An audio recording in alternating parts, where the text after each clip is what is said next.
نشأ فی عبادت اللہ عز وجل، وہ نوجوان، شاب کا لفظ کسے پتہ ہے عربی میں کسے کہتے ہیں؟ 15 سال سے لے کر 30 سال۔ علامہ ابن حجر رحمہ اللہ تعالی لکھتے ہیں شباب کی عمر 15 سال سے شروع ہوتی ہے اور 30 سال تک زمانہ شباب کا چلتا ہے۔ شباب یعنی بھرپور جوانی، 30 سے 40 بھی جوان ہوتا ہے، مگر وہ جو امنگیں ہوتی ہیں وہ آہستہ آہستہ ٹھنڈی پڑنا شروع ہو جاتی ہے۔ 15 سے 30 سال کی جو عمر ہے نا، یہ بالکل عہد شباب۔ اس میں نبی نے فرمایا کہ جو نشأ فی عبادت اللہ، وہ اس کی جوانی جو پروان چڑھے وہ اللہ کی عبادت میں، یعنی اس عمر میں اللہ کی عبادت کرتا ہو۔ اس عمر میں واٹس ایپ پہ بیٹھنا آسان، فیس بک پہ گھنٹوں گھنٹوں لڑکیوں سے چیٹنگ کرنا آسان۔ میں نے بتایا تھا نا، فیس بک پہ کچھ لڑکے بیٹھے ہوئے تھے، ثنا نام کی کوئی آئی ڈی سے کوئی انٹر ہوا، سارے آگے ایک دم، جب دیکھا ثنا آئی ہے بھائی، تو غفور بھائی بھی، کلیم بھائی بھی، وسیم بھائی بھی، سب ایڈ ہو گئے، سب نے خیریت پوچھنا شروع کر دی اور سنائے، سارے جناب جنگل کی آگ کی طرح خبر پھیلی۔ کسی نے ثنا سے پوچھا کہ آپ کا پورا نام کیا ہے؟ اس نے کہا ثنا اللہ۔ ستار لیفٹ، غفور لیفٹ، وسیم لیفٹ، ایک ایک کر کے سارے کھسکنا شروع۔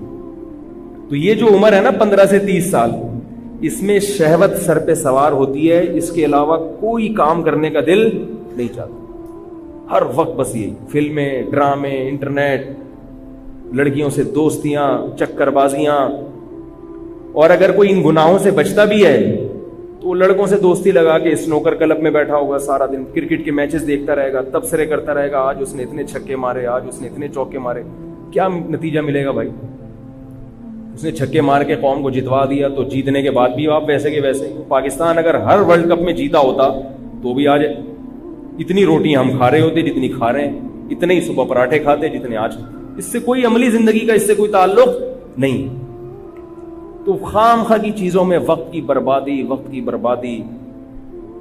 ایسے موقع پر اپنے آپ کو عبادت کے لیے فارغ کر لے اگر کوئی نوجوان، تو اللہ کو اس نوجوان پہ بہت پیار آتا ہے کہ بھرپور جوانی کا وقت جو یہ کرکٹ کے میچز میں ضائع کر سکتا تھا، فضول تبصروں میں برباد کر سکتا تھا، خام خواہ کی اسنوکر کلب میں اور ڈبو میں اور پان میں اور گٹکوں میں، دیکھو نا لڑکوں کو پوری رات گٹر کے ڈھکن پہ بیٹھے رہتے ہیں۔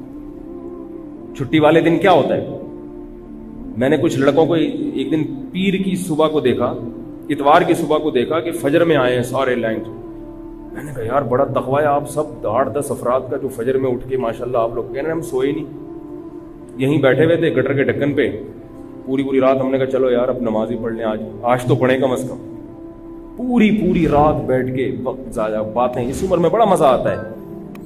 تو اس عمر میں اگر کوئی اللہ کی عبادت میں وقت گزار لے تو ظاہر ہے کہ اللہ اس کو زیادہ نوازتے ہیں۔ اور یہ بات یاد رکھو، جس نے ابتدائے جوانی میں قربانی دے دی دین کے لیے، کوئی گناہ چھوڑ دیا، بڑا گناہ، کسی سے عشق ہو گیا، اللہ کی خاطر اس معشوق سے تعلق کو ختم کر دیا، کوئی لت پڑ گئی بیہودہ فلمیں دیکھنے کی، یا اور کوئی غلط ایکٹیویٹیز میں پڑ گیا، خواہشات نفسانیہ کا غلام بن گیا، زنا میں پڑ گیا، اس عمر میں اگر اس نے توبہ کر لی اور توبہ پر قائم رہا، تو ابتدائی عمر میں جو توبہ کرتا ہے صرف آخرت کا فائدہ نہیں ہوتا، اللہ اس کو دنیا میں بھی بہت نوازتے ہیں اور اس کو مقتدا اور رہبر بناتے ہیں۔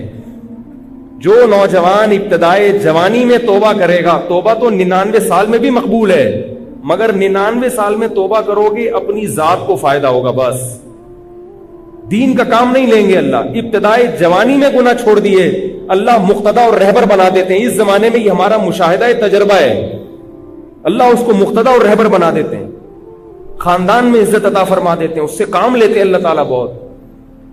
تو اس لیے جوانی کی ابتدا میں ہی یو ٹرن لے لو، اس امید پہ توبہ کو مؤخر مت کرو کہ یار جب 40 کے ہو جائیں گے، جب 50 کے ہو جائیں گے، جب 60 کے ہو جائیں گے تب توبہ کریں گے۔ یہ حماقت اور بیوقوفی ہے، ابھی فائدہ ہے، اللہ عرش کے سائے میں جگہ دیں گے۔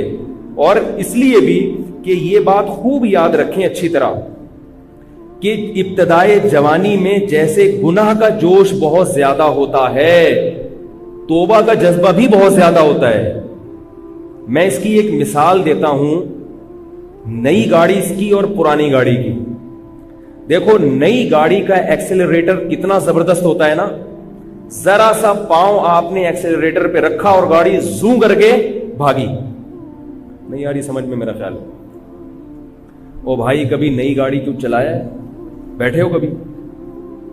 رینٹ پہ لے کر آؤ اور ایک دفعہ ٹرائی کر کے دیکھو، اس کے ایکسیلریٹر پہ آپ ذرا سا پاؤں رکھو گے گاڑی زوں کر کے اٹھتی ہے کہ نہیں اٹھتی؟ لیکن بریکیں بھی اسی حساب سے مضبوط، بریک پہ ذرا سا اشارہ کیا وہیں جام ہو جاتی ہے۔ جتنی بھاگنے کی اسپیڈ ہے نا اس کی، رکنے کی رفتار بھی اسی حساب سے۔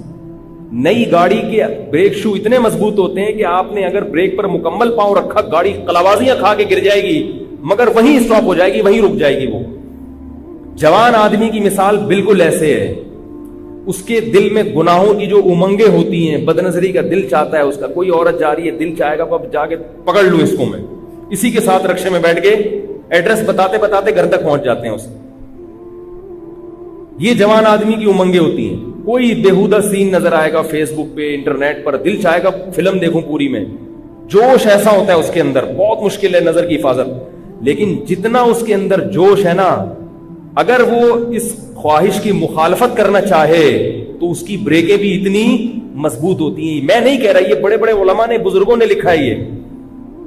اس لیے حضرت حکیم الامہ مولانا اشرف علی تھانوی رحمہ اللہ، جن کو حکیم الامہ اس لیے کہا جاتا تھا، وہ فرماتے ہیں کہ اللہ کی قسم بڑھاپے میں توبہ کرنا بہت مشکل ہے، جوانی میں توبہ کرنا آسان ہے۔ بڑھاپے میں اعصاب کمزور ہو جاتے ہیں، توبہ کے لیے نفس کی مخالفت چاہیے۔ بڑھاپے میں اعصاب کمزور ہو گئے، مخالفت نہیں ہوتی انسان سے اپنی۔ بڑھاپے میں جب اعصاب، دیکھو بیمار آدمی جو ہے نا، وہ چاہتا ہے میری مرضی کے خلاف سارے کام ہو، میری مرضی کے مطابق سارے کام ہو، وہ چاہتا ہے نا۔ آپ کی طبیعت خراب ہو تو آپ چڑچڑے ہوتے ہو کہ نہیں ہوتے؟ بھائی ہوتے ہو نا یار۔ دیکھو آپ کو بخار ہے، نزلہ ہے، کھانسی، گھر میں پڑے ہوئے ہو، بچے شور کر رہے ہیں، تو آپ کیا کہہ رہے ہو؟ تو پہلے ہی میری طبیعت خراب ہے، اوپر سے تم چڑچڑ کر رہے ہو، کہتے ہیں نا۔ آپ کو بخار ہے، آپ لیٹے ہوئے بخار میں، بیگم نے کوئی الٹی بات کی، آپ کو ایک تو میں بخار میں جل رہا ہوں، اوپر سے مجھے اور تپ آ رہی ہے، تو کہتے ہیں نا۔ بھائی میں صحیح ہوتا، میری صحت ہوتی، پھر الٹی سیدھی باتیں کر لیتی، تھوڑا انتظار کر لیتی ٹھیک ہونے کا۔ بیمار آدمی چونکہ کمزور ہوتا ہے، لہذا اس میں برداشت کی قوت، بولو بھائی، ختم۔ اب اس سے اپنی مخالفت نہیں ہوتی، تبھی بیمار کا خیال کرنا چاہیے، بھائی جو وہ کہہ رہا ہے کر لو۔ صحت مند آدمی اپنی مخالفت کر لیتا ہے۔ صحت مند آدمی کے گھر میں بچے چیخ رہے ہیں، برداشت کر لے گا، چیخ رہے ہیں تو کوئی بات نہیں، برداشت کر لے گا، جس کی صحت اچھی ہے۔ ہمارے ایک دوست تھے مدرسے میں، یہ مدرسے کے طلبہ بھی بڑے شرارتی ہوتے ہیں، کچھ ہر ایک نہیں لیکن کچھ نہ کچھ ہر جگہ ہوتے ہیں۔ وہ کہیں گاؤں سے آئے تو وہ ان کا قد تھا چھوٹا، تو ہمارے کلاس میں 2-3 بڑے شرارتی طلبہ تھے۔ وہ ان کو نا چھوٹو چھوٹو کہہ کے ہم ان کو منع کرتے تھے، یار یہ جائز نہیں ہے، لیکن وہ بس ہر جگہ کچھ 2-3 شرارتی ہوتے ہیں۔ وہ اس کو چھوٹو چھوٹو کہہ کے نا اس کو غصہ دلاتے تھے، اس کو غصہ آتا تھا۔ جب اس کو غصہ آتا تھا تو کہتے تھے تمہارے اعصاب کمزور ہیں اس لیے تمہیں غصہ آ رہا ہے۔ وہ اور تپتا تھا کہ یار ایک تو یعنی جو میرا رائٹ ہے غصہ ہونا، اس پہ بھی مجھے تپا رہے ہیں، تو وہ اور بیچارہ رہا ہے نا۔ تو میں اس سے کہتا تھا بھائی تو پہلے ہی چھوٹا ہے، یہ تپ کے نا اور یوں ہو کے اور نہ چھوٹا ہو جائے گا، تو ان کو تو سمجھ میں نہیں آ رہا، تو تم ان کی باتوں پہ غصہ ہونا چھوڑ دو۔ بھائی ٹھیک ہے بولنے تو ان کو، تھوڑے دنوں میں خود ہی خاموش ہو جائیں گے، تو کیوں؟ لیکن ظاہر ہے وہ انسان کمزور ہو جاتا ہے، وہ سن کے اس کو غصہ آنا شروع ہو جاتا ہے۔ تو جب آپ کے اعصاب کمزور ہوتے ہیں، آپ بیمار ہوتے ہو، آپ پہ بڑھاپا آنے لگتا ہے، تو آپ میں برداشت کی قوت ختم ہو جاتی ہے۔ ختم نہیں بھی ہوتی تو کم ہو جاتی ہے، بات بات پہ غصہ آتا ہے انسان کو۔ یہ تو اللہ تعالیٰ کی بہت بڑی رحمت ہے کہ بڑھاپے میں اللہ سماعت بھی کمزور کر دیتے ہیں، بصارت بھی کمزور کر دیتے ہیں۔ یہ اللہ کی رحمت ہے۔ جب انسان بوڑھا ہوتا ہے نا، سب چیزیں کمزور، آہستہ آہستہ، نظر بھی کم آئے گا، سنائی بھی کم دے گا، یہ اللہ کی رحمت ہے، کیونکہ اگر ساری چیزیں نظر آنا شروع ہو جائیں نا دور دور تک، تو ساری صحیح چیزیں تھوڑی نظر آتی ہیں انسان کو، وہ غصہ ہوتا رہے گا بھائی یہ کیا ہو رہا ہے یار وہ اس کو مار کے چلا گیا اور وہ سڑک پہ بندہ پڑا ہوا ہے. تو اللہ کیا کرتے ہیں، اس کی نظر کمزور کر دیتے ہیں، وہ ادھر ادھر جو کچھ ہو رہا ہے اس کو نظر ہی نہیں آتا. اسی طرح سماعت بھی کمزور کر دیتے ہیں تاکہ سب باتیں سنائیں. سارے مسئلے تو یہی ہوتا ہے نا، ہمیں سب کچھ سمجھ میں آ رہا ہوتا ہے کون کیا کہہ رہا ہے. اب ہر آدمی صحیح بات تو نہیں کرتا نا، کوئی غلط کر رہا ہے کوئی صحیح کر رہا ہے. غلط بات پہ جوان آدمی کہتا ہے چلو کر رہا ہے تو کیا کریں میری بلا سے یار، تھوڑا سا غصہ آئے گا. بوڑھا آدمی جب سنے گا غلط بات تو اس کو اندر اللہ اس کو سننے ہی نہیں دیتے، کہتے تمہیں پھر اگر سنائی دے گا تو سمجھ میں نہیں آئے گا، دماغ کمزور. یہ جو بوڑھوں کے دانت کمزور ہوتے ہیں اس میں فائدہ کیا ہے؟ اگر ان کے دانت ایسے ہو نا جوانوں والے تو وہی انڈے پراٹھے کھانا شروع کر دیں گے، میدے میں ہضم کرنے کی طاقت ختم ہو گئی. تو اللہ دانت ہی گرا دیتے ہیں کہ بھائی اب دلیا کھاؤ، تاکہ یہ سب کے ساتھ ہوگا. میں کسی خدا نخواستہ کسی بزرگ کی توہین نہیں کر رہا، کسی کو میں کوئی توہین مقصد نہیں، یہ تو سب کے ساتھ ہو گئی، تو زمینی حقائق ہیں. تو جب یہ ساری چیزیں کمزور ہوں گی تو اعصاب بھی کمزور ہوں گے کہ نہیں ہوں گے؟ توبہ جو ہے نا یہ بریک ہے، بریک. تو جیسے نئی گاڑی کے ایکسیلیٹر میں بہت طاقت ہوتی ہے، اسپیڈ بہت ہوتی ہے، ایسے ہی بریکیں بھی بہت مضبوط، جدھر لگاؤ گے ادھر ٹھا کر کے رک جائے گی گاڑی. اور پرانی گاڑی میں کیا ہوتا ہے، آپ نے ایکسیلیٹر پہ پاؤں رکھ کے کھڑے ہو گئے، تھوڑا تھوڑا آہستہ آہستہ اٹھنا شروع ہوگی. میرا پرانی گاڑی کا بھی تجربہ ہے. ایک دفعہ میں نے کہیں سے کسی کا جنازہ خرید لیا، کوئی 1975 کی کرولا تھی. انہوں نے بہت ٹوپی کرائی مجھے کہ اتنی زبردست گاڑی. بیچنے والا تو ایسے ہی کرتا ہے نا، وہ ایسے قلابے ملا دیے. ہم نے وہ جنازہ خرید کے لے آیا. بعد میں لوگوں نے کہا تو جنازہ ہے بھائی کسی کا، اٹھا کے لے آیا. اب میں جب اس کے ساتھ گاڑی چلا رہا ہوں، پہلا ٹرائی میں نے لیا تو میں بریک لگا رہا ہوں تو لگی نہیں رہی. میں نے کہا یار یہ بریک کیوں نہیں لگ رہی؟ انہوں نے کہا یہ تھوڑا دیر بعد جا کے لگے گی، 4 دفعہ آپ اس کو لگائیں گے تو 5ویں دفعہ میں یہ لگنا. میں اسی وقت اتر گیا. میں نے کہا لے بھائی تو پکڑ گاڑی. سب چیزیں برداشت ہو سکتی ہیں، بریک کے معاملے میں رسک نہیں لے سکتے. کوئی سامنے آ گیا بندہ، 5-6 آپ نے لپیٹ دیے، 6ٹھے پہ جا کے اس کی بریک لگی. میں نے کہا تو فری میں بھی دو گے؟ نہیں لوں گا بھائی. تو پرانی گاڑی ہے نا، ایکسیلیٹر نہیں ہے، اسپیڈ نہیں ہے، بہت ٹائم لگائے گی اٹھنے میں. گناہوں کی طرف رغبت نہیں ہے اتنی، مگر تھوڑی سی بھی رغبت اگر پیدا ہو گئی اس کو ختم کرنا پھر بس میں نہیں ہوتا. وہ دل چاہتا ہے کر لوں، اگر نہیں کرو گے اس کی طبیعت میں چڑچڑاپن پیدا ہوگا، ڈسٹرب ہوگا اندر سے، صحت خراب ہوگی اور سر مارے گا کبھی اس دیوار سے کبھی اس دیوار سے جا کے. اس لیے جوانی میں ان گناہوں کی لت کو ختم کر دو تو ہو جائے گی. خدا کی قسم بڑھاپے میں بہت مشکل ہے، بہت مشکل ہے بڑھاپے میں. اور بڑھاپے میں بھی گناہ ہوتے ہیں. حدیث میں آتا ہے نا کہ اللہ قیامت کے دن بوڑھے زانی کی طرف نظر اٹھا کے نہیں دیکھیں گے. اس سے پتہ چلتا ہے کہ بوڑھا بھی زنا کر سکتا ہے. اب بوڑھے میں زنا کیسے کرے گا؟ اس میں تو جسمانی طاقت ختم ہو گئی. ہمارے حضرت فرمایا کرتے تھے جسمانی طاقت تو ختم ہو گئی مگر شہوت کبھی بھی ختم نہیں ہوتی. وہ نہیں کبھی بھی ختم ہوتی، وہ موت تک رہتی ہے انسان کے ساتھ، وہ کبھی بھی ختم نہیں ہوتی. تو اس لیے جوانی میں اگر توبہ کر لی، ابھی جیسے گناہوں کی طرف طبیعت مائل ہے، بریکیں بھی الحمدللہ مضبوط ہیں. ہمارے ایک دوست تھے، ان کو بدنظری کی عادت پڑ گئی. پھر انہوں نے علماء کے بیانات سنے تو انہوں نے مجھے آ کے بتایا کہ اب میں نے اپنے آپ کو چیلنج کیا ہے کہ کسی عورت کو تو دیکھ کے دکھا دے. اپنے آپ کو چیلنج، مقابلہ ہے. یہ چیلنج انسان جوانی میں کرتا ہے کہ بھئی اب تو نظر اٹھا کے دکھا، دیکھتا ہوں تیرے میں کتنا دم ہے. اور کہہ رہے پھر میں نہیں اٹھائی. میں بہت دل چاہتا تھا جب کوئی کنوارے تھے، ابھی شادی ہو گئی الحمدللہ، تو کہہ رہے بہت دل چاہتا ہے جب کوئی عورت گزرتی ہے نظر اٹھا کے دیکھوں، مگر میں اپنے آپ کو وہی ہے نا بریک لگا لی نا، بریک پاؤں آ گیا، بریک رک گئے. اور جوانی میں ایک فائدہ یہ بھی ہے کہ گناہ سے جب توبہ کرو گے تو اپنے آپ کو گناہ پر سزا دینا بھی آسان ہے. دیکھو اگر گناہ کیا آپ نے تو توبہ کا طریقہ کیا ہے؟ اپنے لیے کوئی سزا متعین کرو. اگر میں نے نظر اٹھا کے کسی عورت کی طرف دیکھا، 500 روپے صدقہ کروں گا. یہ چپٹ اپنے آپ کو لگائی کہ نہیں لگائی؟ یہ جوانی میں لگ جائے گی، بڑھاپے میں مشکل ہوگی. کیونکہ 500 روپے ہر آدمی کا اپنا حساب ہے. جو مالی بعض لوگوں کے لیے 500 کی ویلیو ہے، بعض کے لیے 5000 بھی کچھ نہیں ہوتے. اگر آپ کی تنخواہ 1 لاکھ ہے تو آپ 5,000 صدقہ کر دیں. صحیح ہے نا. اگر آپ کی تنخواہ 20,000 ہے تو آپ 500 روپے جرمانہ رکھ لیں. تو یہ جرمانہ جب ادا کرو گے تو نفس کی مخالفت ہوگی, دل کو تکلیف ہوگی. یہ تکلیف جوانی میں برداشت کرنا آسان, بڑھاپے میں اگر پیسے دیے تو ہارٹ اٹیک سے مرنے کا خطرہ ہوگا. 500 روپے چلے گئے میرے, 100 روپے چلے گئے میرے. اور یہ حدیث سے ثابت ہے مضمون. نبی صلی اللہ علیہ وسلم, جو میں جتنی باتیں کر رہا ہوں نا یہ قرآن و حدیث سے ثابت ہیں. نبی صلی اللہ علیہ وسلم نے ارشاد فرمایا, صحیح حدیث ہے, سنو غور سے. فرمایا یحرم ابن آدم ویشب فیہ اثنتان الحرص علی المال وطول العمل. بہت اہم حدیث ہے. میں سمجھتا ہوں محمد صلی اللہ علیہ وسلم کی نبوت کی بہت بڑی دلیل ہے یہ حدیث. یہ الفاظ نبی کی زبان کے علاوہ کسی اور زبان سے جاری ہو ہی نہیں سکتے. اتنی گہری علم کی بات ہے اس میں. یہ تو بڑے بڑے ماہر نفسیات آج تحقیق کے بعد اس بات کو ثابت کرتے ہیں, اور وہ بھی اتنے خوبصورت الفاظ میں ثابت نہیں کرتے. اتنے خوبصورت ورڈنگ اور اتنے پیارے الفاظ میں اس مضمون کو ثابت کیا.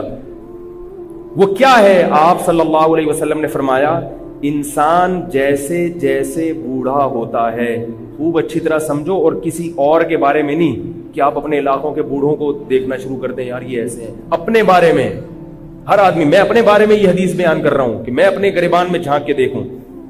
کیا فرمایا نبی نے؟ یحرم ابن آدم, انسان یعنی آدم کی اولاد جیسے جیسے بوڑھی ہوتی ہے, یشب فیہ اثنتان, 2 چیزیں اس میں جوان ہونا شروع ہو جاتی ہیں. دیکھو انسان جب بوڑھا ہوتا ہے تو ہر چیز بوڑھی ہوتی ہے نا, اس کی آنکھیں بھی بوڑھی ہو جائیں گی, سماعت بھی بوڑھی ہو جائے گی, گھٹنے بھی بوڑھے ہو جائیں گے, پاؤں بھی بوڑھے, ہر چیز سے بڑھاپا جھلکتا ہے نا. جذبات بھی بوڑھے ہو جائیں گے, شوق بھی بوڑھے ہو جائیں گے. لیکن آپ نے فرمایا 2 چیزیں کیا ہوتی ہیں اس میں؟ جوان ہوتی ہیں, خوب زور پکڑتی ہیں وہ. الحرص علی المال, دولت کی محبت. نہیں آ رہی بات؟ حالانکہ وہ تو کم ہونی چاہیے نا بھائی, قبر کے قریب ہو رہا ہے انسان تو دولت کی محبت تو کم ہونی چاہیے, جوانی میں زیادہ ہونی چاہیے. یار ابھی تو میں نے رہنا ہے 20 30 40 سال, اور ابھی تو کھانے پینے کی عمر ہے تو پیسہ کماؤں. لیکن نبی نے کیا فرمایا؟ جوانی میں اتنی نہیں ہوتی جتنی بڑھاپے میں زیادہ ہوتی ہے. وہ تو بوڑھا بیچارہ کما نہیں سکتا, اس لیے وہ اپنی جذبے کو لے کے بیٹھا رہتا ہے, اعصاب میں طاقت نہیں ہوتی. 2 چیزیں جوان ہوتی ہیں, ایک کیا ہے؟ الحرص علی المال, دولت کی محبت. دوسری بات فرمایا طول العمل, لمبی لمبی امیدیں. حالانکہ ہونا بالکل الٹا چاہیے, جوانی میں لمبی امیدیں ہونی چاہیے. بھائی ابھی تو 40 سال رہنا ہے, ابھی تو میں یہ کروں گا, ابھی تو میں یہ کروں گا, ابھی تو میں یہ کروں گا, ابھی تو کیوں ہوگا. جوانی میں بھی ہوتی ہیں امیدیں. جیسے جیسے عمر زیادہ ہو دنیا سے امیدیں کم ہونی چاہیے. کیا خیال ہے؟ لیکن آپ نے فرمایا یہ امیدیں بڑھتی ہیں, جوان ہوتی ہیں. یہاں علماء نے ایک بہت گہرا نقطہ بیان کیا ہے. فرمایا اس سے تو انسان کو بوڑھوں کے بارے میں بدگمانی ہوگی. کسی بھی بوڑھے کو آپ دیکھو گے تو شریعت میں تو بوڑھے کا احترام ہے نا. کیا کریں یار, کیسے سمجھائیں؟ اشکال سمجھ میں آ رہا ہے؟ بھائی شریعت میں بوڑھے کا احترام ہے تو ہم کیسے احترام کریں گے بوڑھے کا جب ہمیں یہ پتا ہوگا کہ اس بوڑھے میں 2 برائیاں ہیں. اس میں تو سارے مشائخ, سارے بزرگ, سارے علماء معاذ اللہ لپیٹ میں آ گئے کہ یار جو بھی سفید داڑھی والا ہے بوڑھا ہے, اس میں 2 برائیاں ہیں, ایک دنیا سے محبت اور ایک دولت کی محبت. یہ تو بری چیز ہے نا, اس سے تو انسان کو نفرت ہوتی ہے. تو علماء نے بیان کیا کہ حدیث کے الفاظ یہ نہیں ہے کہ انسان جب بوڑھا ہوتا ہے تو 2 چیزیں پیدا ہوتی ہیں. نا نا نا نا, 2 چیزیں اس میں جوان ہوتی ہیں. جوان وہی چیز ہوتی ہے جو پیدا پہلے ہو چکی ہو. تو کیا مطلب؟ اگر جوانی میں یہ چیزیں تھیں تو بڑھاپے میں کم نہیں ہوں گی, بڑھیں گی. جوانی میں تھیں ہی نہیں تو پھر بڑھاپے میں جوان نہیں ہوں گی, کیونکہ پیدا ہی نہیں تھی. تو جو چیز ہے ہی نہیں تو وہ جوان اور بوڑھی کہاں سے ہوگی؟ اگلی دفعہ میں فوج کو بلاؤں گا سمجھانے کے لیے. پولیس تو کئی دفعہ بلائی ہے مگر سمجھ میں نہیں آیا. تو اس حدیث سے پتہ کیا چلتا ہے؟ تو کیسے نپے تلے الفاظ ہیں نبوت کے, کوئی حرف بھی نبی کی زبان سے ایسا نہیں نکلا جس کو آپ پکڑ کے اس پہ اعتراض کر سکیں. کوئی حرف نہ ہمارے نبی کی زبان سے ایسا نہیں نکلا. حضرت حکیم اختر صاحب رحمہ اللہ تعالی فرمایا کرتے تھے, علوم نبوت یہ دلیل نبوت ہیں. نبی کی جو تعلیمات ہے نا، یہ تعلیمات خود نبی کے نبی ہونے کی دلیل ہیں. 1400 سال پہلے جب نہ لکھنا پڑھنا آپ صلی اللہ علیہ وسلم جانتے تھے، نہ کوئی ایسی چیزیں سائنس اور ٹیکنالوجی اور ایسے جو ہے فلسفہ وجود میں آیا تھا، اور پیدائشی یتیم ان کی زبان سے اللہ نے کیسے الفاظ نکلوائے. تو اس حدیث سے کیا پتہ چلتا ہے کہ جوانی میں ان دو برائیوں کو ختم کر لو تو بڑھاپا اچھا گزرے گا. جوانی میں اگر ختم نہیں کی اور یہ سوچا کہ یار ابھی تو میں جوان ہوں، کوئی بات نہیں یار، ابھی تو مجھے امیدیں لگانے دو، ایک پلاٹ میں بحریہ ٹاؤن میں لے لیتا ہوں، 10 پلاٹ گلشن معمار میں لے لو، 2-4 اگر ادھر ہو جائیں تو پھر ایسا کروں گا. شیخ چلی کی طرح منصوبے بنا رہا بیٹھ کے. کسی نے سمجھایا بھائی تو اپنی قبر کو دیکھ، بولے بھائی جب 40 45 50 کے ہو جائیں گے ایک قبر کے قریب تو پھر دیکھ لیں گے قبر کو. تو حدیث میں اس نظریے کی نفی ہے کہ نہیں پھر نہیں دیکھے گا. ابھی 20 پلاٹ جمع کرنے کا شوق ہے نا، تو جب تھوڑا بوڑھا ہوگا تو 40 پلاٹ کا شوق پیدا ہو جائے گا. یہ بڑھے گا، کم نہیں ہوگا. ابھی سے ختم کر لو اس کو، ابھی بریک لگا دو، بعد میں بریکیں فیل ہیں. نئی گاڑی ہے، ابھی بریک لگا لو. گاڑی کے پرانا ہونے کا انتظار کرو گے تو بریک